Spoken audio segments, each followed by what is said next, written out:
সমস্ত প্রচার আপনারাই জানিয়ে দেবেন কবে ছবিটি মুক্তি পাচ্ছে। এবং আমি যা বুঝতে পেরেছি, আমি ছবিটি দেখিনি, সানি যেটা বললো যে তার অনেক কষ্ট হয়েছে এবং ভিএফএক্স মানে কাজের অনেক কাজ করেছে সে, যার ফলে ছবিটা গ্রেট হয়েছে। এবং কিছু এই যে ভূতের ছবি টবি বানাতে গেলে ভিএফএক্স লাগে, আর সেটা যদি ভালো হয় তাহলে দর্শকরা গ্রহণ করে। ইদানিং 2-3টা ছবিতে ভূতের ছবি দারুণ ভালো করেছে, ছবিগুলো ব্যবসা সফল হয়েছে। তো আমার কেন যেন মনে হচ্ছে ছবিটি হয়তো ব্যবসা সফল হবে। যদিও ছবির এখন সিনেমা হল নেই, আগে 100-150 হলে সিনেমা একাধারে মুক্তি পেত, কিংবা 50-60টা হলে মুক্তি পেত, সেইটা পাবে না। এখন সিনেপ্লেক্স হয়ে গেছে হলো মেইন দর্শক।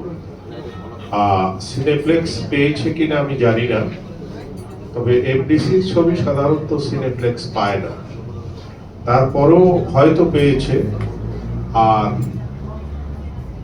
দর্শকরা, আমার মনে হয়, আমি অনুরোধ করব ব্যক্তিগতভাবে যে সিনেমা একটা নতুন ছেলে অনেক উৎসাহ উদ্দীপনা নিয়ে আসছে,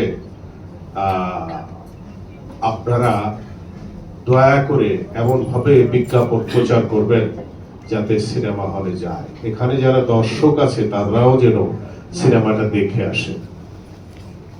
সিনেমা হল সংখ্যা কমে গেছে আমাদের দেশে, হল নাই বলা যায় এখন। তার মধ্যেও সানি অতি উৎসাহে যে ছবিটি বানিয়েছে, অতি উৎসাহে যে আপনাদের ডেকেছে আজকে, এজন্য সানিকে অনেক অনেক ধন্যবাদ। এই ছবিতে অভিনয় করেছে বাপ্পি। বাপ্পি আমার খুব কাছের ছেলে, আমার একটা ছবিতে অভিনয় করেছিল, জয় বাংলা। তো সে ভালো অভিনয় করে। আপনারা এদের সবার জন্য দোয়া করবেন এবং যতটা সম্ভব হয় বিজ্ঞাপন করবেন।